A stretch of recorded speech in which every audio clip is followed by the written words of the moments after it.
Welcome to Harambee here in Indiana and everywhere else. Here we are on Radio 1, AM 1310, The Light, and we've got a very excellent program today. I'm one of the hosts with many of the most of the better hosts. I'm Tom Brown. And I'm Reggie Jones, one of the hosts, but least of the most. And I guess I finished that trio. I am Mara Stewart Mortuary. All right. Any good news from Stewart Mortuary? Well, no, just that we are, after almost 70 years, we are still a trusted legacy of care. We're all of that. No, that's not you. That's just the energy. Oh, is that what that is? That's the energy Okay. you have. I thought I was doing something over here. It was just your Yeah. spirit, the energy, Thank you. Well, I will say yes to both of those. vibration. Today, this Sunday, and I know most of you all should be listening. You're listening to us, but you probably find out what the Colts are doing. They playing right now. Yeah, they are playing. Are they winning or are they losing? I can't say. They're playing the Bears. Yeah. The Colts are playing the Bears. Can Bears beat Colts or do Colts beat Bears? Depends on I know. who's hoofing or who's crawling.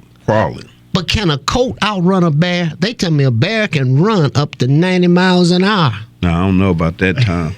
I think you kind of exaggerate. But the bear bear is pretty fast, but I They don't can think. run. Yeah, but the horse can run a little faster. Okay. And a little all right. longer. Okay, all right. Okay, we have a special guest here, and I'm going to allow my co-host, Miss Mara Stewart, to present him. Why, thank you. I have my very dear friend, Reverend Kenneth Barlow. He is a graduate of Cathedral High School, and we are here today talking about all things Cathedral.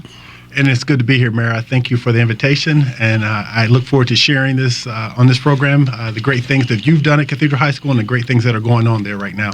Thank you. Wow. Well, we have an open house coming up. We do. Actually, October 27th, next Thursday, we will be inviting the whole community to Cathedral High School to come see all of our academic programs, all of our extracurricular programs, meet some of our teachers, our coaches, just everybody there. It's a wonderful event. It includes a mass, it includes dinner for free, and it includes a great look inside of Cathedral High School. And I celebrate all the growth that has happened since I graduated in 1980. You know, my family represents telling your age. You're telling your well, age. you know, you can't run. You can't run from it in Indianapolis, Indiana. No, You know, okay. somebody's going to find you. Okay, But you go know, we ahead. celebrate I call it a tradition in our family. My father was a Cathedral graduate, 1945, and my daughter graduated in 2015. So you know, I celebrate the school. Yes, absolutely. It's great. I mean, great things are happening. It's changed since we were classmates at Cathedral Yes. A few years ago. But even now, Cathedral's just now celebrating being named National Blue Ribbon School of the Year for Indiana. And they're one of 50 schools across the country, public or private, here in Indiana. So we're very proud of that. We're very proud of your legacy at Cathedral High School. And I've been working with you now for about 15 years as you've been supporting through Stewart Mortuary, supporting our annual BAC golf outing, our Black Alumni Council golf outing, Yes. which we've raised over $150,000 or right about that. So Yes. great for kids at Cathedral, great for what you've done, and Cathedral's still growing in terms of diversity as well. Let me just kind of chime in here because this guy was one of the great athletes at Cathedral, along with my son, Terry Buford, Yes. and all of those guys. They were good athletes, they were good students, but they were also conscious. So they literally made some changes Yes. at Cathedral. One of the ones that they say, hey, we don't have no black cheerleaders. We want to see some black cheerleaders. And they did that. But they had parents that was watching over them that would deal with the administration when things wasn't the way that they supposed to be. Oh, and we appreciate you, Mr. Jones. It was a great experience, and we were great friends on and off the court. We competed well, of course, through our sports ideas in basketball, football, track, all those things. A lot of great athletes at Cathedral High School, but we really appreciated all of the support that we got from guys like you and Mr. Buford, Right. Mr.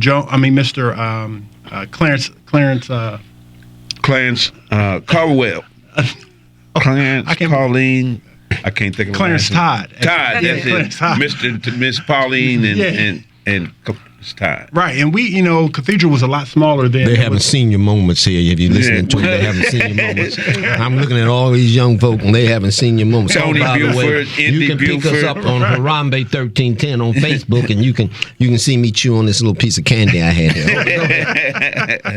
Go ahead, Harambee 1310. Pull it up. You can get us there. But the other thing is that the athletes that left, I forgot Carl Daniels, Right. the athletes that left, they came back to the school. They came back to the school and even made it better to open doors for black student scholars, not just athletes, but Right. scholars. Right. And so they still play a very important role in Cathedral, and I compliment them. Yeah, and I want to thank Mayor Stewart really for actually helping us stay together and get connected to Cathedral with our golf outing every year. Guys like myself, Carl Daniels, your son Reggie Jones, Clarence Todd, Scott Hicks. I mean, the list just goes on and on and on and on. But just having a golf outing, because now we're beyond the basketball court Right. and we're beyond the football field. But we all can play golf, and we all do it not just for ourselves, but really in terms of giving back. And with Stewart Mortuary Senior sponsorship for the last 15 years, it really means a lot to all of us. That's awesome. You play golf? I play at golf. This gentleman is about 6'6" or 6'7", and he takes a long stick, hit this little white A ball. short stick for him. Do you know Joyce Hart? I don't know Joyce Hart. Joy Hart, a panelist for the show. I'm just going to hook me up on who this panelist is. Joy Hart. Hello. Hello. Hello. Hey, I'm with the Black Nurses Rock organization. Okay. Okay, the Black And they- Nurses Association. Yeah, no, Black Nurses Rock. Rock. Black different. versus rock means they Yeah. rock.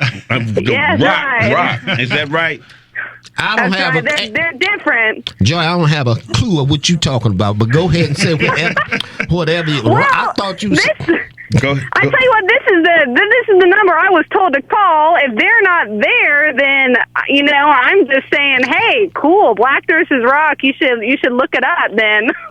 Okay. Because they're supposed to be on the radio, a radio program, and this is the number I had to call. So they'd asked me to call in. Well, Joy, you to called. be there with them. You called a good number, but it probably at the wrong time. But you're part of the Black Nurses Rock. That's right. What do y'all rock with? And this is just me. Tom don't Yeah. know the slang. Well, hey, we rock with different aspects of the community. Our goal is to bring help out to the community, health and wellness, and even beyond that with local Black-owned businesses and business owners, and just kind of all sorts of things. We do lots of networking, but we're just getting started here in the Indianapolis chapter, and we're real excited about it. We just had an event last night, Mix and Mingle event, and learning about major depressive disorder and how it affects not only patients, but it affects their caregivers, it affects their employers and their jobs. And so, it was just different things, trying to bring health and wellness and awareness to the community, and again with the local businesses. Joy, tell you what you do. Since you are an advocate for the benefits and the health and everything, I'm going to give you a number to contact us, and we can do some things. Because I've got with me Stewart Mortuary, and we're concerned about the wellness and health of families Absolutely. who've had to go through grief. What did I say? Grief. Go through grief, and I myself am a hospice nurse, actually, specifically. So. Oh, you're a hospice nurse. Yeah. So Are you from Indianapolis? Yes, sir. Okay. We'll have to figure out a way for us to hook up. And then we do have the Black Nurses Association, and we need to get your number. What's your phone number? My number is 317. 317. 804. Say it again. Slow down. 804. 804. 1048. 1048. I'm going to give you a number, And that number ties you into me here at Harambee. And my number is area code 317 545 5440.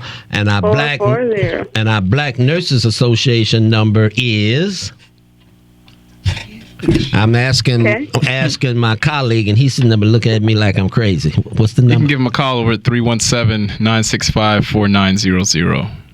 317-965-4900. Okay. Okay, I got that. Well, I appreciate it, and I'm sorry for calling down on the wrong number. Oh, that's all right. I'll get on to them for giving me the wrong one. Okay, all righty. Okay. Maybe that's another connection. Where were we, Reggie? Where were we, Well, Myra? we was talking about the greatness of these people, alumnus of Cathedral High School. Yeah, since 1980.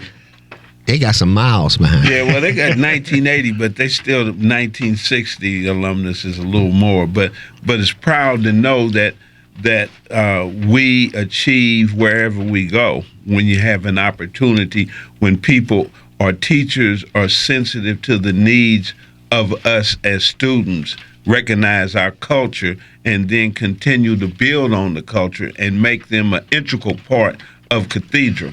Yeah, that's a big part of what we're doing, Mr. Now, you're Jones. a minister. Yes, sir. Are you a Catholic priest? I'm not a Catholic priest. Why didn't you become a Catholic priest? You went to a Catholic school. I'm just messing with you, man. No, that's all good. It's all good. Why didn't you become a Catholic priest? It's all good. Well, I wanted to be a priest, but I got married. Well, yeah. I guess Yeah. that's probably why you should be a Baptist minister, maybe apostolic preacher. Yeah, you got them all in the families too. I gather you're Pentecostal. No, actually, I'm Baptist, but Baptist. All right, no problem. Those are just titles. It is. You're absolutely right. They're just titles. Yeah, matter. It's not about who you are, but what you do. There you go. Man, what made you get into the ministry? Actually, I ran from the ministry for years, and it wasn't really working out for me. I felt like Jonah, where I was supposed to be going one place, and I ended up in a lot of places I wasn't supposed to be. So I got back to where I should be.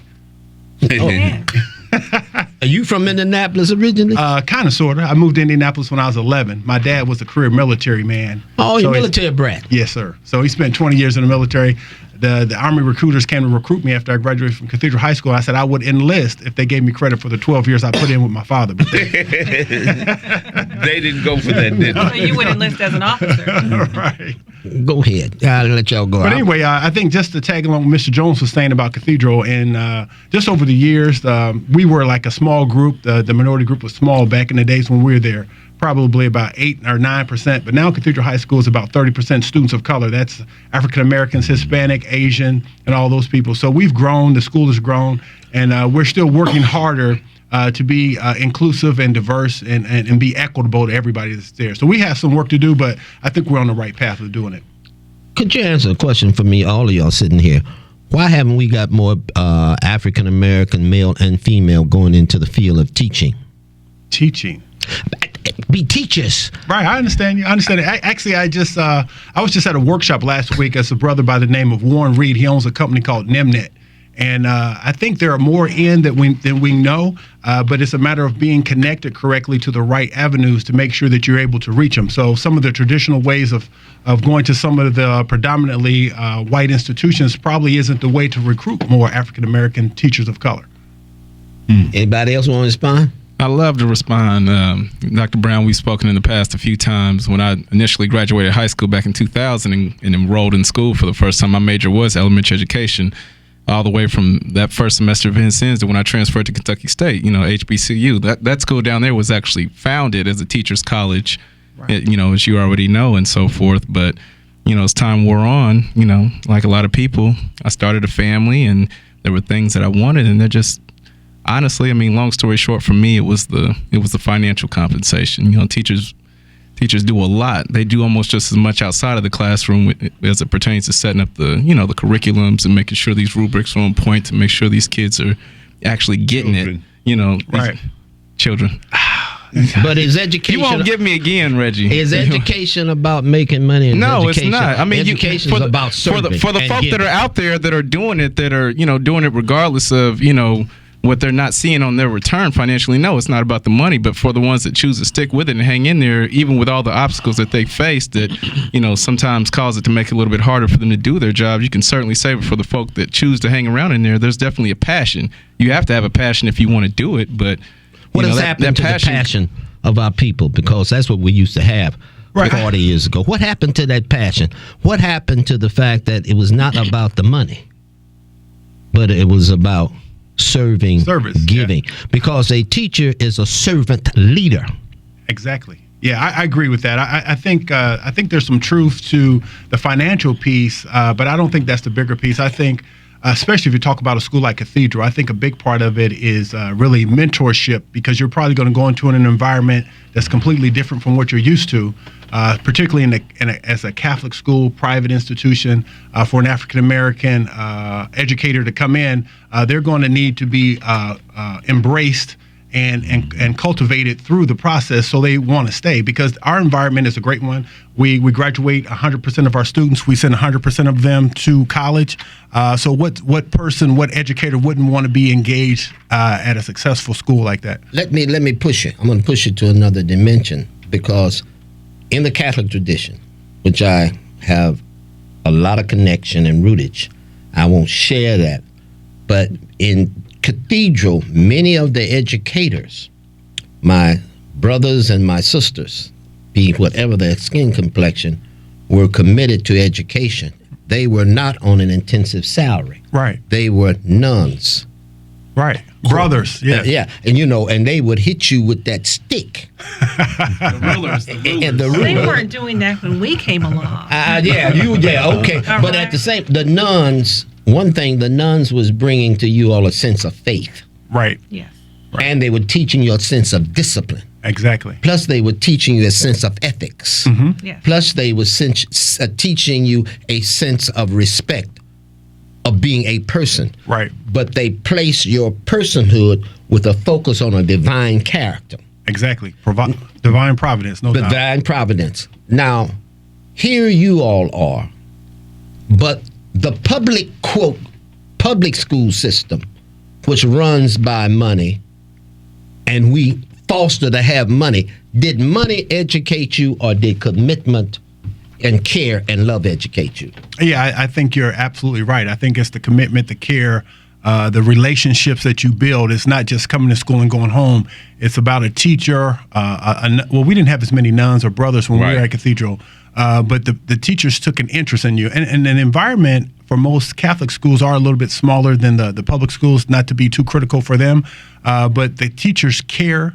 And they care about the students, and they want to reach out to the students and let them know that you can achieve. And then the bar of excellence is actually set at those schools where you're not going to fall through the cracks. You can't get on the road of least resistance. You're going to have to actually deal with the academic challenges and the social challenges. But you start each day with prayer means a whole lot to me. I think it means a whole lot to any school of Catholic education. So there is a core value. Now, the public school people gave it up. They said they took away. You can't take away your value. You give up your value. So-and-sos have a constant say what they took from us. And I just look at them and say, you're crazy as a loon, but you don't take my value. Well, Tom, they did say church and state don't mix, and through the political process. But you got to understand, my core value, you can't take from me. I'm born with it. I die with it. And my core value, you can't take it. You can write all the laws in the world. They still got their core values. Yeah, but see, you said, they do have their core values. And you have your core values. And anywhere you go, nobody's going to take your core values away. But you have to understand, a lot of people don't have core values. Or some people don't have core values. So they accept whatever it is coming into the situation. Since you said they don't have core values, since you said that, they have to have a value because they're going along with the system. Okay, a system value. You can say, which is oppressive. Okay, oppressive. You're right. And what happens in the culture, we've gotten away from values from the standpoint of our parents. The values were set, and then they let you develop your own core values. But they directed them as they move that it was there from the parents and enforced into the children. Like Barlow here, he went to a Catholic school. Reggie went to a Catholic school, but they were not Catholics, and that was not suppressed on them to become Catholics. Right. But the values and moral values was infused into their own personal beliefs. I would agree with some of that, and I think a bigger part of we got two people with the Catholic schools. I'm gonna let them hang out. Well, obviously, we had some of that before we got to Cathedral. That's right. We had some of that instilled in us before we got there, and then it was reinforced once we were there. But it's just not the experience while you're there. It's people like Mara Stewart, for example, who was at Cathedral. And in terms of building community, a big part of Catholic education is community. So you have community in terms of parent involvement.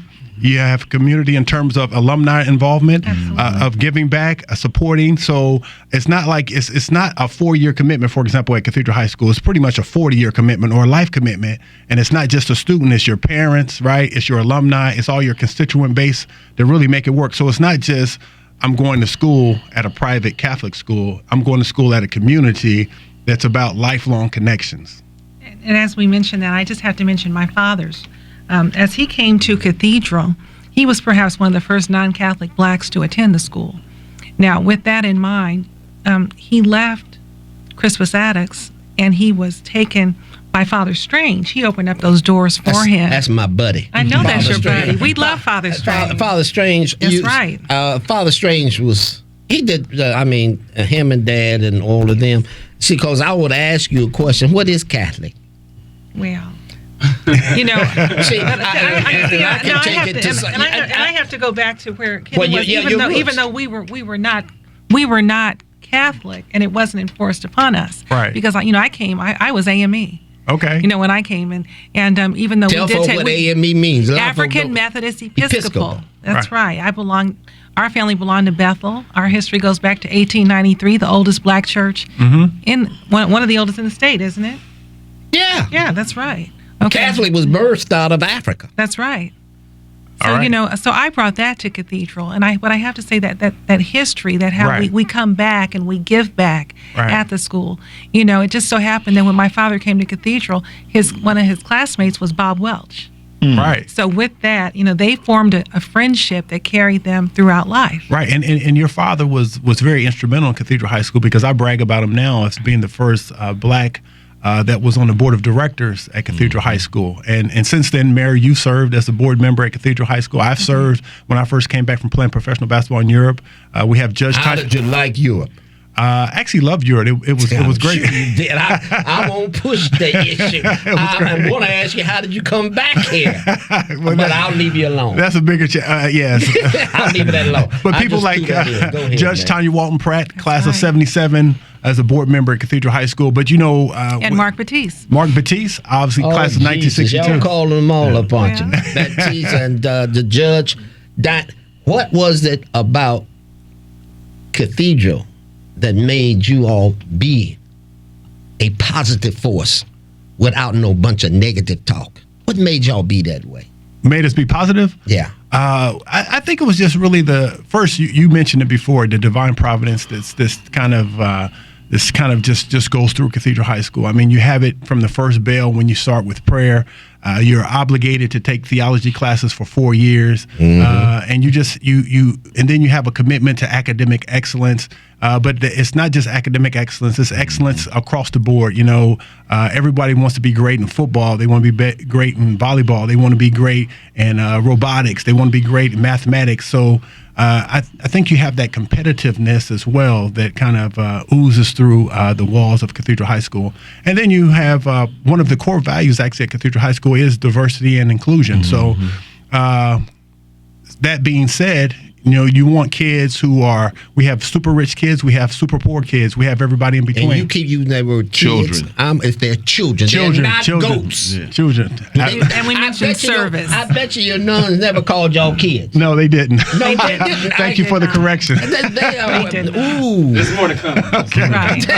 Yeah, Tom, another We've all thing- learned that lesson. Yeah, Tom, another thing that Cathedral was looking at, too, competitiveness in terms of sports. So they sought out great athletes, and they observe their background, their mannerism, how they carry themselves, parents interacting. So they were going after the best athletes too in the community, coming out of the grade school and the junior high schools, going directly into to school. Well, a lot of people don't know Cathedral High School, for example, today does not have one feeder school. So they have to be aggressive in going out and people. Explain to people what you mean by feeder school. That's got to be explained. I say that because this is 21st century, and the language you use, that we used it back in 1950s and 60s and 70s because we were segregated. Okay. And we had systems to feed into our schools. Right. Now you using it within the 21st century, and the language is somewhat different. So let folk know what you mean by feeder school. Well, a feeder school, a direct feeder school, would be a school that is connected in the community that takes kids from that particular elementary. Kids. Students. I got you. Children. Whatever students. They ain't kids. That's all. Two strikes, Faux pas. I am enjoying this. They have students that come directly from maybe 5 or 6 feeder schools that come directly to your school. Cathedral does not have any direct schools that delivers to them children. Gotcha. You all right? You okay? Delivers them students to Cathedral. So there's not a school like Cathedral, for example, is not an archdiocese-run school. It is a private Catholic school. It's not tied into either the Jesuits or the we are affiliated with the Brothers of Holy Cross. Holy Cross, yeah. But the Brothers of Holy Cross left Cathedral, I think, around 1973, 74. And then a gentleman by the name of Bob Welch, who Mara mentioned earlier, connected with the community to say, we don't want Cathedral High School to die. So they got together with a lot of guys who put in their money and kept the doors open. And now Cathedral is a private Catholic school, and it's sustained primarily by people like Mara Stewart and others, constituents who continuously contribute to Cathedral High School and make it possible for kids to go to Cathedral that normally wouldn't have the opportunity to go to Cathedral High School. You know, I would ask the question. I am asking the question. So what is the annual budget for Cathedral to exist? The annual budget? Well, Yeah. I can share this in terms of making sure that we're a diverse school. Cathedral High School has to raise $2.5 million every year for students to come to Cathedral High School. So 40% of the student population is on tuition assistance, which a lot of people don't realize that. But so annually, in terms of fundraising, we fundraise $2.5 million to make sure that we can still have kids who can't afford the $14,000. There you go with them kids again. Students. There you go with that. You're going to beat me up all day. I'll get past it. But the other thing, what's your present enrollment? What's the demographics of? We are about 1,250 kids. That's not an exact number. Students. I got a bad habit, so you sure have, man. We have about 1,250 students. Yeah. And currently there are just under 30% students of color at Cathedral High School. I said students. Yeah. That is up a great deal. Yes. But you're saying 30%. Indianapolis is not 30% black. Exactly. And it speaks a lot to Cathedral's commitment. It ain't 30% black, so you're above the norm. We are. It's volumes. It speaks volumes. It does speak volumes. Yes. Yeah, but okay, you ain't finished the demographics. Okay, and what percentage male and what percentage female? We're just about 50% boys and girls at Cathedral High School. So you got it that time, boys and girls. What is basically your makeup in regard to faculty and the racial? Yeah, that's phenomenon? we have some work to do in terms of the demographics of our faculty. Right now, there are about 90 faculty members at Cathedral High School, and only about 6 of them that are teachers of color. Goodness. So Well, that's just IPS. Yeah, but IPS is down to 5 and 6%. That's not bad considering where they were, right. And when they began to really recruit.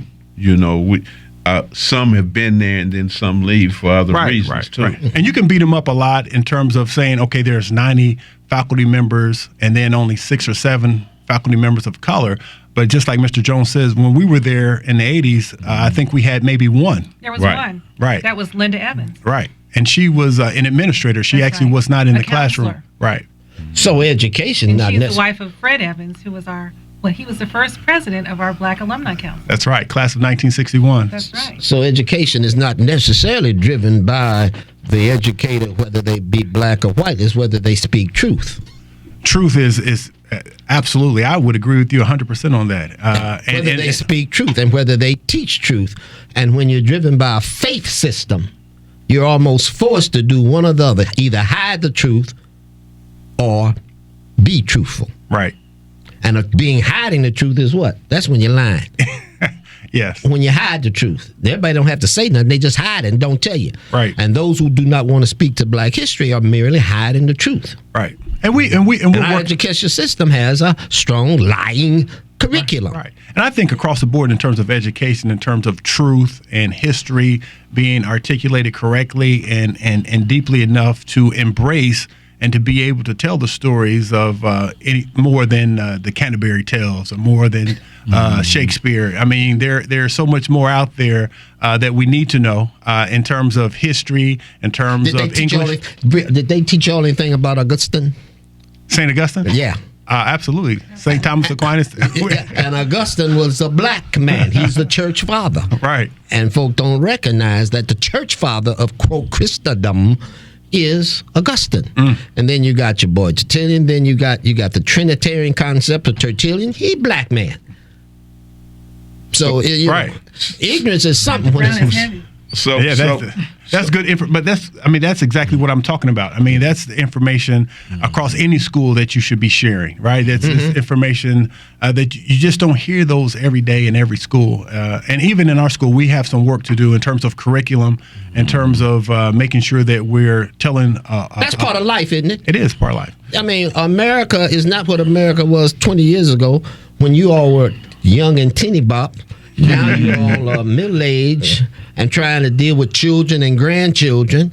It's not the same thing. And as you all know, the shift in generations, how do you all see what education should be? Since you're in a successful school system, such as a private school system, but I don't even know what private schools are, but a school system, since you're in that, where do you see things ought to be from where you all have come from? You want me to answer that question? And both of it. You want it from a female perspective, and I want it from a male perspective. Oh, yeah, I always, and part of my role at Cathedral High School is to check the checks and balances in terms of diversity and inclusion.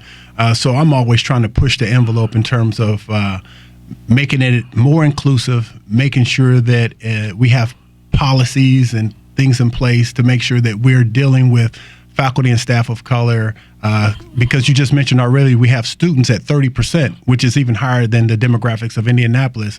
But we have to make sure that they even have role models in the school, educators in the school, so they can even see that. They can see an administrator that's a person of color, and they can aspire to be that as well. So, we have work to do.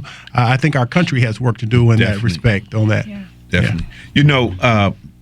Cathedral was the first school that would play addicts, right? Other than all black schools. Cathedral was the first that came out and said. A little history about Cathedral, even that. We have William Violet, 1934, his first African-American graduate, and that's long before IPS was integrated. And as Mr. Jones says, I think in 1945, 1946, right around the time Mayor's dad, Mr. Stewart, graduated in 1945. Cathedral made a relationship when other IPS schools wouldn't play Christmas Addicts, and they were playing. So we have a history that's a positive one. But is the road finished? No, I think the road is still far in front of us. Well said. Well said. Go ahead, Mary. Well, I just have to say, as a female graduate of Cathedral, I was there. I was a member of that first class to go 4 years in the co-educational Cathedral. So there was a whole lot of change going on. When you say co-education, explain to folks what that was. Well, it used to be it was all boys school. Right. And the year that my father was on the board, and he was part of that transition. And when Cathedral opened up the doors to women, I'm proud to be a part of that class of 1980, and we had 4 years in the co-ed Cathedral. Now when we arrived that first day of school, I just remember, there were a lot of upperclassmen who weren't really excited about seeing women there. Right. You know, that came with Right. it, even though they were on the old Ladywood campus. Still women's rights. Yes. That was all boys school. Yeah, You got it to was remember it's all boys school Right. when they was on Meridian Street. And who was the Right. girls' school? Who was Ladywood. Ladywood, Ladywood, St. Agnes. Right, St. but, Agnes. right, Yes. but they, you know, they closed. Right. Right, they had well, actually, closed, they but we- merged. right. They merged. Yeah, St. Agnes and Ladywood merged, and it was Ladywood St. Agnes. Right, they merged, Right, but and I then- mean, but that school closed, and we took their campus. Right. Right. So when we arrived on campus, you know, there were a lot of Ladywood students who were feeling like, well, you know, Cathedral had taken their spot, and there were a lot of Cathedral students who were feeling like, you know, are you maybe doing? what are the women doing here? Right. And then I was just happy to have left Park Tudor. You know, I was just happy to have arrived at a coeducational school that was going to win some football games. Okay. How did those men? You know, I can imagine. I just don't. I could imagine. don't Well, get see, it? you're another generation. See, Right. you just hit the Well- generation. Well, at the risk of not sounding too Trumpish, when the girls showed up, we would have had a pizza party or something, man. Like it would have. Let's bring this in like a huge coronation. This is the party. The That was happy days are mentality. here again. No, that's just like what you said in this century of the generation that you in. Yeah, you are very correct of how you see it now. But in 1980, you bring all male school, and all of a sudden the females invading. Them brothers Right. felt intimidated because most of their educators, and this I'm gonna throw this in if I'm wrong, Barlow, just let me know. Okay. Most of the educators for those men were many nuns. At Cathedral, they were actually the Brothers of Holy Cross. Did they have all the brothers of Yeah, Holy they had Cross? the brothers. They had the Brothers of Holy Okay, Cross. all right. And so the brothers put into those. See, the church has a problem of masculinity. I'm just telling you. Cathedral. I mean, you You Catholic, open up your Catholic scripture and everything is he. Right. He. But all But of wait us. a minute, though. Wait a minute on that. Okay, this is a great discussion we can have on that. But it was Jesus who said, Father. Yeah, it was Jesus who said Father, but that's what they said Jesus said. And who was writing the book? Father, Jesus. And I'm enjoying this. I know I'm enjoying this, but the dynamic is all of us, hey, Barlow, all of us come from her. Thank you. All of us. All of us are born out of who? Yeah, well, that's a good. And the Catholics push that. Hail Mary, Mother of God. Right. Full of grace. Full of grace. Yeah. We all come from the grace of a mother, man and woman. So why would? And I'm just messing with you. Yeah, you are. I'm just messing with you. But You got me all the way back in Genesis. I'm trying to think about the creation now. Yeah. Now, you know, all of a sudden Adam had to come from somewhere, other than trying to say he came into the garden. That's all. And then he wanted to say you Metaphor, took my that's- rib, and you became. I became because of you. Well, but okay, I'm gonna. But anyway, I'm gonna leave that alone. just getting back to Aaron talking about, can you imagine the frustration when all these females are on the campus with the males? Can't you imagine? And the women are happy.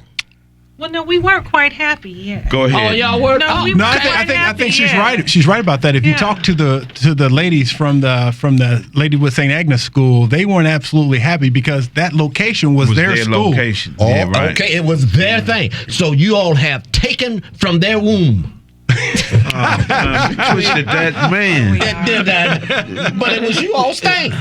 Well, it was a cathedral, and you know, Cathedral was really doing something there because whereas there were co-ed Cathedral High School, co-ed Catholic high schools, Cathedral was really doing something when they opened up their doors to the women. Right.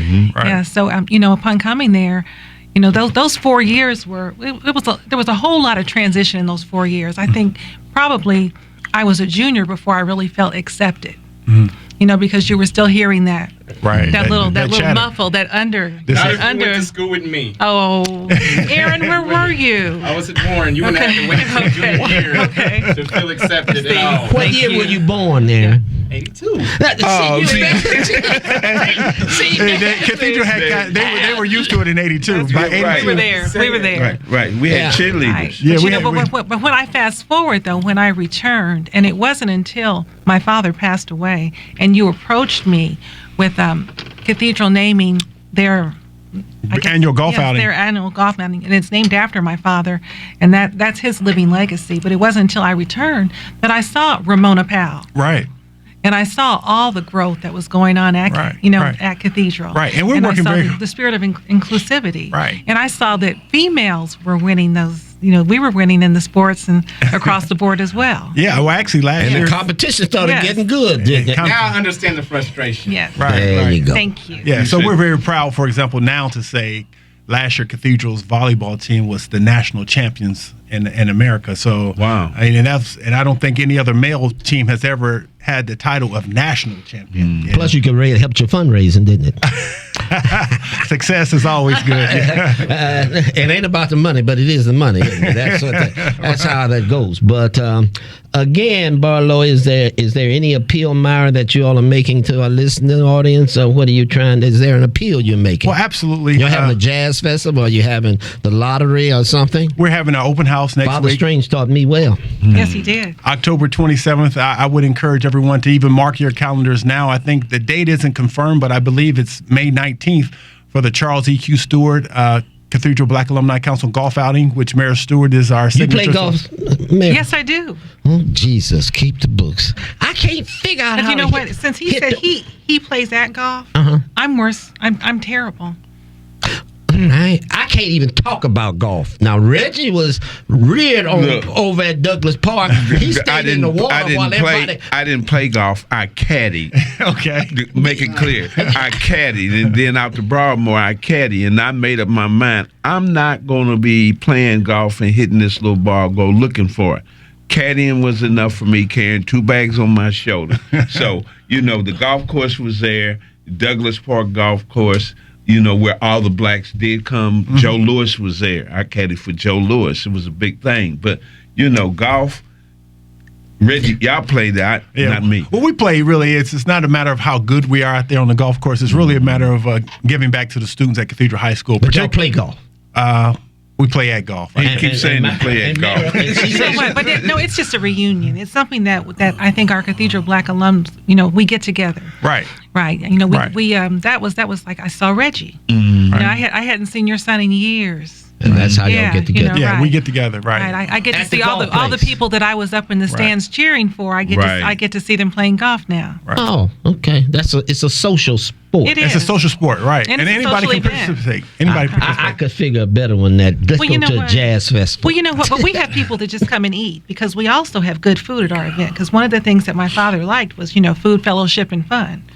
That sounds like so church we have almost. to have all that. I'm not mad at you, but this is October the 27th. October 27th is actually our open house, and we're trying to have everyone. Where are you come. located? We're looking I know where you're located, but we're 5225 East 56th Street. It's a campus. It's a campus. It's up on the hill, Cathedral on the on the hill. hill, and we're right on 56th Street, just between Emerson and Arlington Avenue. Over there by Walmart. That's right. The new Walmart just went in about a year ago.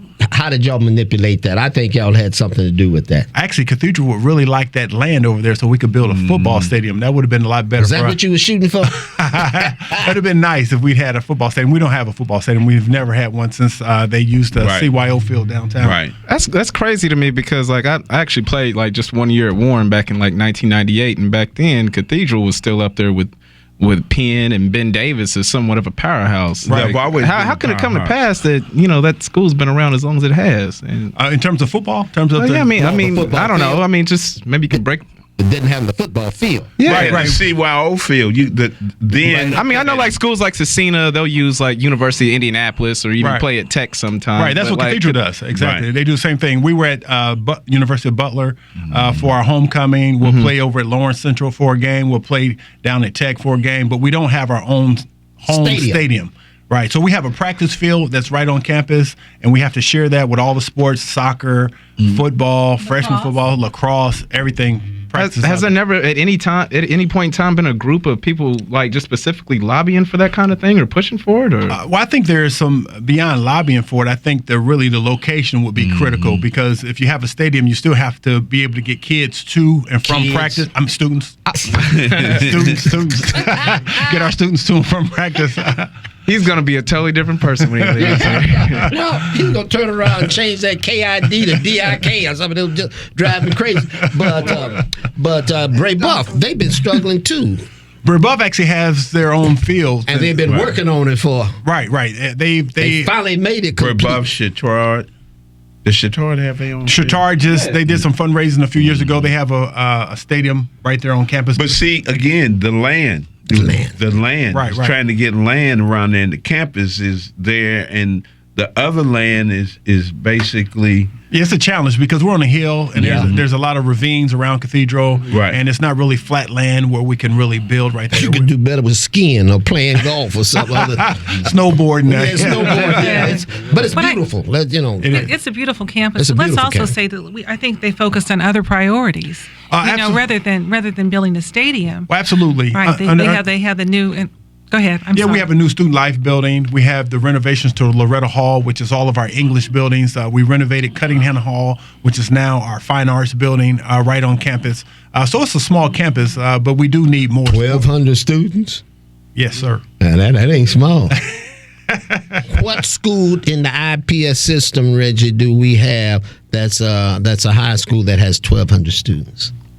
Do you know? Not now. And It's broken up the way it's broken up. There is no school, IPS school that has 1,200. Right. A lot of charter schools have arisen over the last 10 years. And so you have the schools like Tinley Academy and Heron and all those schools that are up now. So they're taken away from IPS in terms of student enrollment. Okay, student enrollment. Yeah, you get the drift, student. But see, and I don't want folk to panic, but the student enrollment in Indianapolis has gone down because of the increase in township schools. Yes, that's true. See, when I was dealing with the school system in the 70s, it was about almost 100,000 in IPS. And by the time I was a commissioner in 1990, we had 60,000, between 80 and 60, and it was dropping. And what was the growth in population? Let's see, it was moving to townships. It was moving to townships. And the other thing was school integration killed us. Yes. That's a whole nother conversation. That's a whole nother. I can take you on a whole nother journey. Oh yeah, that's a school integration, which was driven by the NAACP, put us. Not only did it kill the system of our education, it killed our communities. Absolutely. See, when the schools got integrated, people began to follow and move from the cities. And you go on the east side where me and Reggie, it wasn't up but homes and houses and everything. Then what did they build? The interstate. When they built up the interstate. That's right. That was all by design. They call it urban renewal. Mm-hmm. We call it urban removal. Did you not feel like that kind of shakeup was necessary? Well, I was down south dealing with a shakeup, and what was going up here, I could not imagine. When I got back in 72, 73, and they were busing you all, right? I knew that was the end. Busing us to where they say we get our better education, right? And the people didn't want you there, right? There was no busing in, and you go there, and the money goes there. They are doing much better, and in the inner cities, we just go along with Mr. Charlie Taylor's yes, boss. Yeah, I think I moved into a community in 1976 where we had busing and we had children going to 3 different schools. I mean, school 20, school 21, school 39. So we had the students, and our community that were more or less competitive against one another, right? Because of the formation of the public school system in busing and desegregation. And see, so for I have high respects for Cathedral because guess what? See, Cathedral, St. Rita's, the other churches maintain their presence in those communities. That's right. St. Andrews, they maintain their presence in those communities, and probably if we hadn't gone through this mess, they would have been better off in the parochial schools. I use the word parochial. I use parochial in the context of something else, and they were parochial schools. I said mine to St. Andrew, particularly for the first 6 years, and then I went on and had them go on to Arlington so they could be messed up in the head. But Jackie Greenberg, Jack Greenwood. Jackie Greenwood. oh yeah, she was tough. excellent. She tough. She And, tough. she retired and came back. Yeah. She's now in Pike Township. Oh, she is. Jackie She's in out there. Pike Township. She is my son's math teacher. Oh, Yes, wow. she is. Jackie out there. Yes, Yes, she is. I'm talking about you, Jackie. Don't talk about me no more, then. But Jackie and I didn't know Is she that a was- caller right now? Just kidding. Nah, See yeah. how he looked real quick? Yeah, she probably would, but you're correct. And, DSEG killed us. Yeah. It's still and we're still suffering. But hey, that's neither here nor there. That's not in this conversation. But again, you tell us where and what. Cathedral open Event. house next week is really the big thing coming up, October 27th. We have a lot of we don't have it on the calendar yet in terms of our multicultural festival, but that's going to be probably late February, early March. And we look forward to everybody coming out to help support the Charles E.Q. Stewart golf outing on May 19th, 2017. He said a key word, multicultural festival. Yes. That's So good. so we're trying to implement a multicultural festival in terms of language, food. We're going to do some speeches with some of the students in terms of different. After you do that, we'll bring them on. Bring them on Harambee. Okay. That'd be great. Yes. Bring them on. Those whoever. Bring them on. Their children. Their students. Students, yes, I've deferred to students. No more goats, right? I got a quick question before we go to break. All right, this is just hypothetical. Let's say you're getting ready to put together a plan. You got a strategy. You're going to go after more minority instructors and educators. Come at me as if you want to, present your sales pitch to me. Why I ought to drop everything that I'm doing right now and do whatever it takes to get my certificate or whatever benchmarks or credentials I need to clear so I can come over to Cathedral and try to be an impact in a young man or young woman's life of color. Yes, we love to have you at Cathedral High School. We're a school committed to not only academic excellence but faith foundation. We have a very safe and welcoming environment for everyone. Our intentions for you would be to make sure that we nurture and that we embrace you to help you be successful at Cathedral High School. So we hope that when you come to Cathedral High School that you only don't want to be stuck in the classroom, but you have aspirations of growing and hopefully working on higher degrees to maybe even become an administrator at Cathedral High School. So we don't want you to think only in the classroom. We want you to think broader and think about growth and think about becoming an integral part of what the school is all about. Sold. You have been listening to Reverend That's Barlow, great. and he's a Baptist preacher, but he sure sounding Catholic He to didn't me. stutter or say or anything. yeah. Or Are you you start pastoring? blinking real fast. Are you pastoring now? I'm not pastoring. I'm an associate minister at Greater St. James Missionary Baptist Church, which is at 3101 East Raymond Street. Oh, you're at Greater St. so- James with Pastor E.E. Rusk. Rusk. Tell him I say hello. Tell him I say hello. Good gosh, it's a small world. All righty. Any final words you have, Myra, with our guests? Whatever. We're getting ready to take a break. Well, mine is just a word of thanks to my dear friend for coming out. Of course, I enjoy celebrating Cathedral, so Well, I enjoyed truly having you here. No, It's you. a privilege. I'm not sure if I should say you're welcome, but really the thanks is really from you, Mayor, because without what you've done for Cathedral High School, we would not be able to do what we've done in terms of supporting particularly our African-American students who wouldn't have the opportunity to come if it were not for your sponsorship and your care for Cathedral High School over all these years. So I thank you. Outstanding. Oh, y'all should compliment It's me. mutual. This is getting mushy. You all listen. I got to throw something out. I got about 4 more minutes. I can't even cut you off. I've been having a serious problem. Tell me where I'm wrong. That's from anybody sitting here at the table. I don't consider myself a minority. We're the majority. Why do we keep rephrasing to ourselves as minority? Because we've been told we are the minority. So we accept what we've been told, because we're not a minority. This color, this complexion is a majority. Are you talking globally? Yeah. Are we not global people? Right, yes, globally. Yes, I agree with you. Yeah. Yeah. Yes. But we don't look at it that way. Well, I myself, I've never felt like a minor anything. We except say minor. We say minority. Minority anything with an M. Sorry, Mara. You respect money? No. Well, yeah. See, you said Put it in a M. there. Leave it I alone. love that OJ's track just as much as you do, but I always thought that the terms like minority and so forth were just a breakdown based on whatever the most recent pie chart showed as far as demographics and that breakdown in the country. I don't. Oh, you talking about in the country? Well, yeah. I mean, that's what I'm talking. This is where I live. You know what I mean? So okay, whatever's going on across the pond, I mean, that's their business. Oh, Not now quite. you calling the ocean a pond?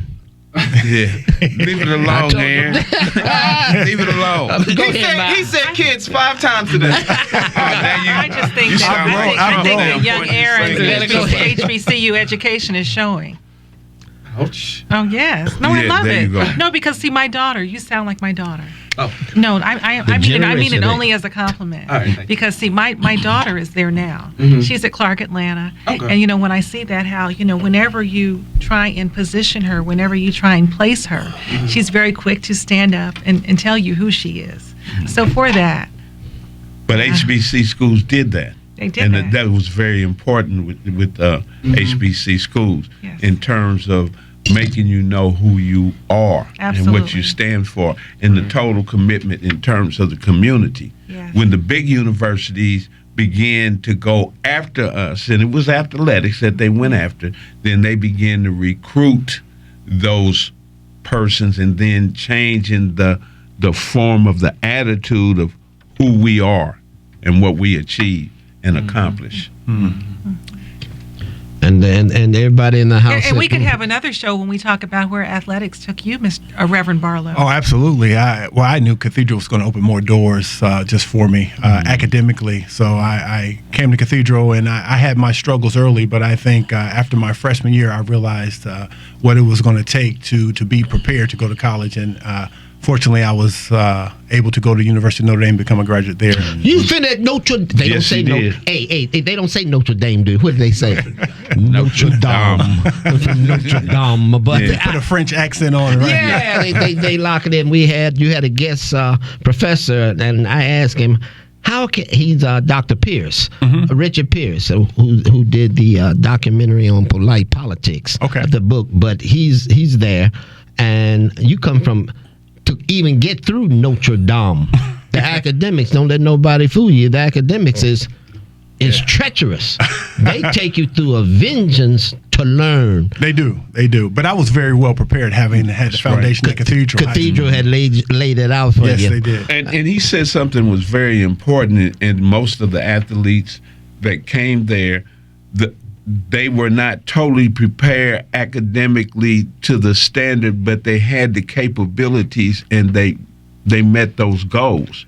The schools that they came out of did not match what was going on in the Catholic schools. That's a great point. And I actually went to 7 schools before I arrived at Cathedral High School. So I had some holes, some places, but it wasn't that I wasn't able to do some things. I was very capable, and I think the rigors in the classroom, the homework every night, the help that I was getting from teachers at Cathedral High School really helped me become who I became academically as well. Then you go overseas and turn around and come back. And we couldn't get your wife on the show. She's a pretty thing, but couldn't get him on the show. She was scared to get on the show. She hears me. She's sitting out there. Again, it's time for us to take a break, and we thank you, and we thank you, Myra, for your special guest. And y'all gonna be doing your thing. That's October the 27th. And October 27th at Cathedral. And don't forget May 19th for the golf outing as well. So I'm putting out save the date. Well, right now. you come back sure and have to remind come. us also. Folk don't Come back remember and all the way to remind May the us. 9th. Man, Come back and barely remind us. remember October 27th. It's just to save the date. Mark your calendars right now. Okay. Yeah, All okay. right. Yeah. Mark your calendars, and we're going to take a break, and we'll be back with you here on Harambee, AM 1310, The Light. Welcome back to Harambee here on AM 1310 The Light. And if you want to get us, you can get us on Harambee 1310. We can run. You can check us out right on Harambee 1310. Everything you hear us say, it's Harambee. And our what we call our sponsors are many, and we're still trying to develop more. So we can stay in your midst. Again, I'm Tom Brown. And I'm Reggie Jones. And I'm Mara Stewart. And I'm Aaron Farrell. John Harris Laughlin. JHL, John Harris Laughlin. He is what we call our education guru. He keeps us informed on what's going on in education as you see it And don't tell me about no debates tonight. I know all of you all. I won't. You won't say nothing. I got news though. There's a terrible story going around. It's the invasion of the body snatchers. Oh, Jesus, keep the books. Okay. You've heard of that show, The Invasion of the Body Snatchers, where people go and they find this big pod, and their wife is in the kitchen, but in the pod is a replica of his wife, and they're going to snatch her body and replace her with this replica. And that's what's happening now with the school board and being supported by Stand for Children. And the parents of Stand for Children. Y'all need to see this. See, what you got there? It says Stand for Children. Right, and you've seen the other advertisements where you have a parent who is an IPS parent with their child with a Stand for Children T-shirt on, supporting Commissioner Odle or Commissioner. So what has happened? Stand for Children, which is sponsoring all of these ads, these that you get in the mail. So you're calling it the raid? How did you say that? Invasion of the body snatchers. Invasion of the body. My neighbor who has some children, she looks the same and she talks the same and appears to be the same, but I know that something's happened to her. She's wearing this blue T-shirt with the Stand for Children signal on it, and she now talks about Stand for Children. She loves Stand for Children, and something's happened to her. She's not the same person. They must have come in, like with the school board, like they did 2 years ago, and with according to Amos Brown, Mr. Amos Brown, on his show said that Stand for Children was a 501c4, and we could never know how much money they contributed to the campaign, but he estimated between $300,000 and $400,000 that they gave to the campaign to make sure that Commissioner Sullivan and Commissioner Bentley and Commissioner Eccles won that campaign. So they're at it again, sponsoring these three school board candidates, Arnold, Odle, and I think O'Connor, and another one, putting out these cost a little bit of money. Yeah, that's well done. And your mailbox is going to get flooded with these before the election. And again, what they've done, we'll take one example, and I'll be quiet.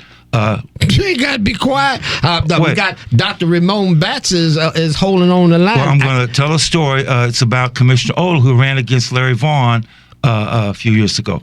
Larry Vaughn didn't have any money. Commissioner Odle collected a lot of money. I don't know if it was for Stand for Children, but it looks like it's going to be the same scenario when the candidates of RIPS, the concerned clergy, et cetera, run against the incumbents. The incumbents are going to have so much money that they've accepted from local and outside money, which they really don't need to, because the people who are running against aren't going to have that amount of money. Right. They really don't need it. They don't need to accept it, but they will. So we're going to have a situation here where I'm going to argue that some people are getting bought and some are just bought and some are getting. Some are getting paid in terms of where it's going now. He said 4,000 a few years 400,000. Yeah. Okay. 400,000. 400,000. Let me ask Dr. Ramon Batts what sense is this making to me in this situation. Are you there, Dr. Batts? I am here, Dr. Brown. And how's everyone else doing? Fine, bro. All right. Thank you. We ain't doing fine. I'm trying to make some sense out of my educational guru who said everybody's getting bought. No, the parents they've invaded and they're being they're being snatched. He called them body snatchers. What's going on, Doc? Well, I think he's got a pretty good concept of what's happening, because we're in trouble because of all this money that's coming into our city. That's buying education. So it does not make sense whatsoever, because if you're going to spend that kind of money, why aren't they spending that kind of money inside the schools if that's what you're concerned about as children? If you're standing for children, then that $400,000, that $500,000 definitely could go to teacher salaries. It definitely can go to resources for children inside the classroom. It can go for athletic programs, which we know that the more athletes that we have, when you have athletes, they graduate at a higher rate than any other group. If you're looking to raise your graduation rate, you just had Cathedral on a minute ago. About 80% of their students, 85% of their students are athletes. These are the kind of things that need to be brought to the forefront. And this money that's coming in, people need to stand up and say no if you are about children. But we found out that these board members are not about our children, but they're about themselves. So, in terms of the finance aspects, as far as your running, where are you with that, with your ads and those type of things? I mean, they might not be as sophisticated as what Mind Trust and Stand for Children is putting out, but what do you need? What can the community do to help you? Well, absolutely. We want, we're going to need, some funds to help with the campaign. I've spent my own money here to do some flyers to pass out. But I picked up a few people who are in town, giving some endorsement. I say in town, who are endorsing myself. Even my state representative has helped in terms of giving a check to the campaign. So, the same thing, the boot camp over at the Emmanuel Baptist Church. Those are a group of men who believe in this young man, Ramon Batts, and so they decided to give some money to the campaign. So, it's going to be the community to help. So they can contact me at 317-538-5012, or they can go to my Facebook page. It's Dr. Ramon Batts, IPS School Board. So that's their Batts for IPS School Board is on Facebook, and you can give that way. But by all means, participate. Come help knock on doors. And what Mr. Laughlin is saying, that these persons with these blue shirts. Let me say this about Stand for Children and about the parents. One, what the parents are doing in terms of getting parents involved in the school system, that's a great thing. What I'm concerned about is that those parents do not know what's going on above their head, that they don't know what Stand for Children is doing. They don't know how they're involved intricately with Mind Trust. They don't know that how decisions are being made and they're being puppets to run down to the school board for decisions that have already been made. And so, that in and of itself is a problem when you see that these parents are being duped. They went through their process and they chose their candidates on paper, never met those candidates, and they've had plenty of time to do so because we've had those forums have been going on since July, August, where they could have come and met each candidate to make a sound decision as to whom they want to support for the school board. Well, Mr. Batts, remember, those aren't the real parents. Their bodies have been snatched by the body snatchers. Right. And they are not. They're going to sound like they are the regular parent. They're going to look like the regular parent. They're going to act like the regular parent. But they're going to be in the Stand for Children blue T-shirt, and that's not really them. That's the body. The body snatchers have come in and replaced them. Okay, Dr. Batts, we're going to talk more about this in the very, very near future. I'm sitting up here trying to digest this body snatcher thing, but you hang tough because I got to ask my panelists a question to help me. And then John bring this new puppy in here with this new great statement. I'm gonna be, and I ain't gonna have no dreams tonight, John Lofton, on some body snatchers. I'm gonna come after you with I don't know what. Here's my question. Tell me, and all of y'all answer, because I can't get an answer. How is it that money that we're talking about controls this election? What is it about money that is controlling and buying folk on regard to the education of our children? Money. What relevance, purpose is the money? You understand what I'm saying? Everybody's talking about it's the money. These folk are getting paid and that kind of stuff. What has that got to do with people voting? Well, Tom, one thing it has to do with is the money helps sway people to vote. So And they then- can be bought. People are being bought. Right, Okay. right. And people are not aware of what's really going on, and that's what he's talking about when he says the body snatchers in terms of what's really going on. The privatizing of schools, period. No, I'm back. But just for this election, and you've stated it, people are being bought, people being paid off. That's what I'm getting from you. That's John? what you're getting from me. Yeah.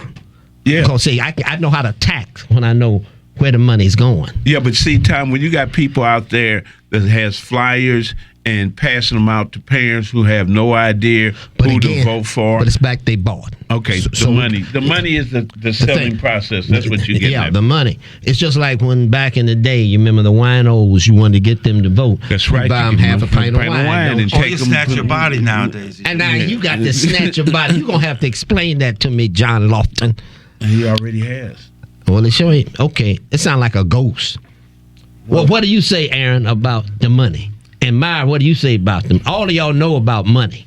That the story is about as old as the day is long, that people typically equate money with some form of success, and obviously the more of it that you have, the more highly you're looked upon. So you got to know what you're talking about. You got to know what you're doing, So because if I you've got money, I can get anybody voting any way I want to, huh? It's the only reason one of your presidential candidates is still out there right now. I mean, his has carried him about as long as it could. I mean, people see it and they think, well, maybe it'll translate to the job that they'll do on this school board once they get in. Obviously, they've been successful. They've got this backing financially, and regardless of how much of it is So you're personal, saying he's bought. people see the money and, their eyes get big. Regardless of whether or not it's not going to do anything for them or not, it just looks nice. How do you play on that, Myra? Well, let's also think that there's a lot of, I'm going to say, undereducated voters, and then they're watching the commercials on television, and those commercials are, they're bought with money.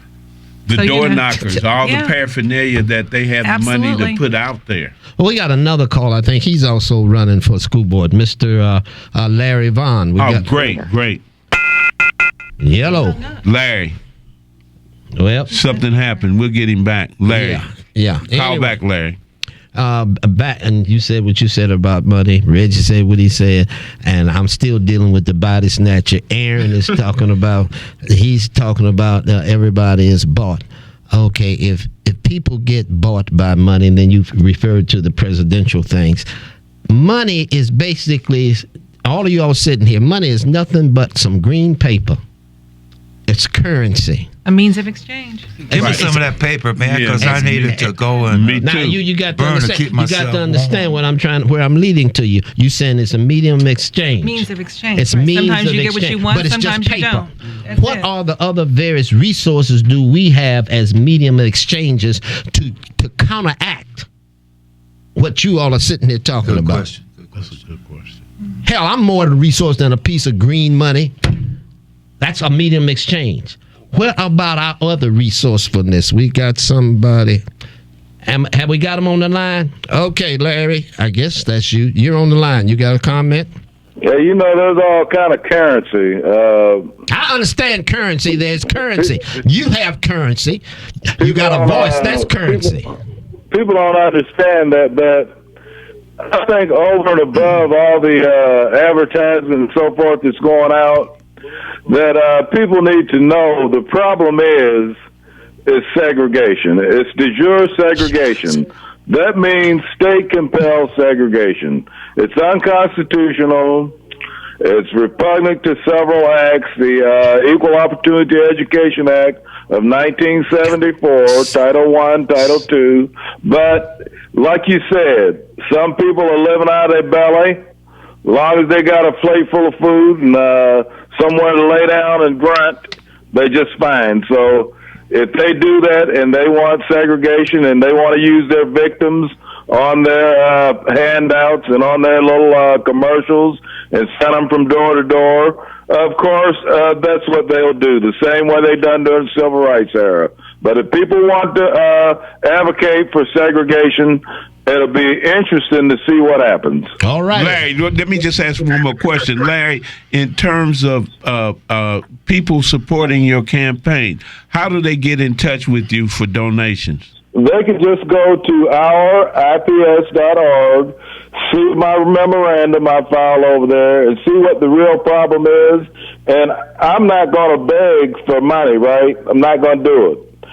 I want the people to read that memorandum, and if they want to vote for me, they can very well do that. Even those mothers who have accepted vouchers and gift cards from Stand for Children, when you go behind that petition, nobody sees what you're doing. True. Nobody knows how you're making your mark or filling in that oval. So the main thing I'm asking for is the vote. I know what the problem is.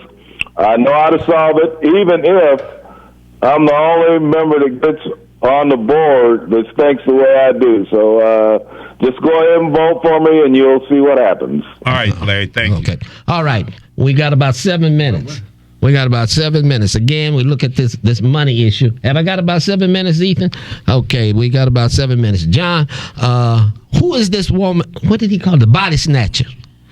So I like the illustration, but really, aren't you saying that a lot of our folk have been duped? Yes, on the brochures, you're going to see a parent that's on one of their advertisements, if you will. Yeah, a he's got parent them with here. a child, and she supports Commissioner Odle. She's wearing the Stand for Children T-shirt. Stand for Children has come in and started a parent university, and they've graduated about 3 classes, maybe 10 or 20 parents in each class, and they got on the blue T-shirts. Those are the people I'm arguing, the parents, who I think have been snatched and aren't really, yes, they've been duped. Okay, final on the next question. Myra or any of y'all can jump on it. What are the resources that we, the people, and when you get a chance, go look at the 13th Amendment. It's up. Check it out. And so you can see the 13th Amendment.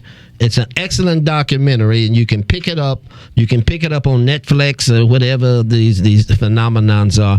But check the 13th Amendment out, and also check what's that movie? Nat Turner. Birth of a Nation. Birth of a Nation. Not the old one. The one I watched in 1915. No, that was made by Jesus, racist people. This is kind of telling the truth of what blacks did, African descent, of fighting back against slavery. Yeah. Mayhem, we got 1 minute. What's your question and what's your observation? Mayhem. Hey, what's going on? Hey. The problem is that we wait. Indiana, black folks are just easy target because, as you say, it's our fault. And the problem is that we wait so late for the information. The people need the information early. We wait, 20, 30 days before we vote to give out information? Come on, man. Yeah, and in the Nat Turner story, you got to go back to the original and read the book, because this one has took away from it, and they got their own agenda to try to, as always, try to feminize the black man. I don't know why. Once again, Brother Brown, why the Divine Nine say they for us, but they want to twist history. Thank you, my friend. Okay, thank you, ma'am. But again, check it out, y'all. Myra, any information, news we need to know? Well, my resource is my vote.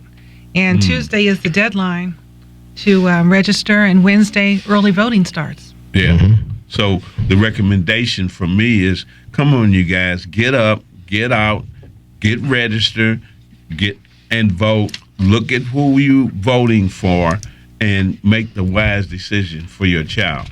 And we all sitting here, we're going to do something that the devil won't do for you. You know what that is? Let us go. We're going to leave y'all alone. Okay. You didn't get my... okay, I'm sorry. I think our public schools, as I said before, should be places where that create citizens, that produce citizens. They should be democracy's finishing school, democracy's laboratory. In fact, that's what Jefferson said. The purpose of public schools is to create citizens instead of creating workers, so that students go to schools that are themselves democracies. They learn how the system works. They're able to change the lunch menu because they did their research. They follow the proper procedures. They know how the system works, so that when they graduate, they see their sidewalk broke. They've learned in school how to come up, organize, and do the research and go through the proper channels to get that sidewalk fixed. Our schools are not performing their civic responsibility to create citizens. All right. You've heard from, we call our educational guru, who talked about the Body snatcher. The body The snatchers. invasion of the body snatchers. Invasion by of the body by the stand-in for children. He's These been- are standing in for the parents. John, you've been watching too much Walking Dead. The Walking Dead. The invasion of the body snatchers was way before the Walking Dead. But Yeah. anyway, you heard him. And we're going to talk about this thing when he says he wants our children to be citizens, not slaves. Because right now, our children have been made slaves in many ways. And based on the way the system's laid out and based on the things I've seen, let's talk about that. What is good citizenship education? Because if you're going to have citizenship education, you got to have some morality. And if you're going to have some morality, you got to have a code of ethics. Yes, sir. Now, that's my 2 cents worth. I think it's time for us to switch to Insight, Indiana. And you can watch us on Harambee 1310. That's our thing. Harambee 1310. I don't forgot what I am. The Facebook, yeah. Harambee 1310.